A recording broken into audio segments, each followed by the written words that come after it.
গাজীপুরে ধানের শীষের পক্ষে সনাতন ধর্মাবলম্বী নারীদের গণমিছিল। বিস্তারিত থাকছে গাজীপুরের টঙ্গী থেকে মাসুম রানার প্রতিবেদনে। গাজীপুরে এই প্রথম সনাতন ধর্মাবলম্বী নারীদের প্রকাশ্যে রাজপথে নেমে ধানের শীষের পক্ষে ভোট চাইতে দেখা গেছে। টঙ্গী পূর্ব, পশ্চিম ও গাছা থানার হিন্দু, বৌদ্ধ ও খ্রিস্টান সমন্বয় কমিটির উদ্যোগে এ গণমিছিল অনুষ্ঠিত হয়।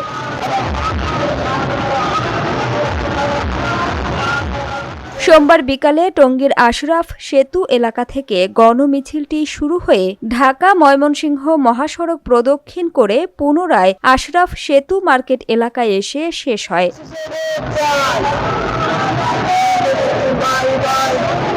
গণমিছিলে নেতৃত্ব দেন টঙ্গী পূর্ব, পশ্চিম ও গাছা থানার হিন্দু, বৌদ্ধ ও খ্রিস্টান সমন্বয় কমিটির প্রধান সমন্বয়ক এবং গাজীপুর মহানগর যুবদলের প্রতিষ্ঠাতা সাধারণ সম্পাদক হাজী মোহাম্মদ জসিমউদ্দিন ভাট। মিছিলে অংশগ্রহণকারী সনাতন ধর্মাবলম্বী নারীরা প্রকাশ্যে ধানের শীষ প্রতীকে ভোট দেওয়ার আহ্বান জানান। এ সময় তারা বলেন, শান্তি, সম্প্রীতি ও গণতন্ত্র পুনরুদ্ধারের লক্ষ্যে তারা রাজপথে নেমেছেন।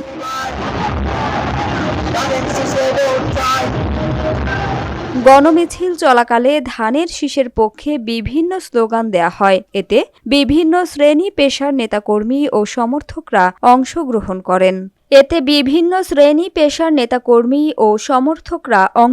করেন।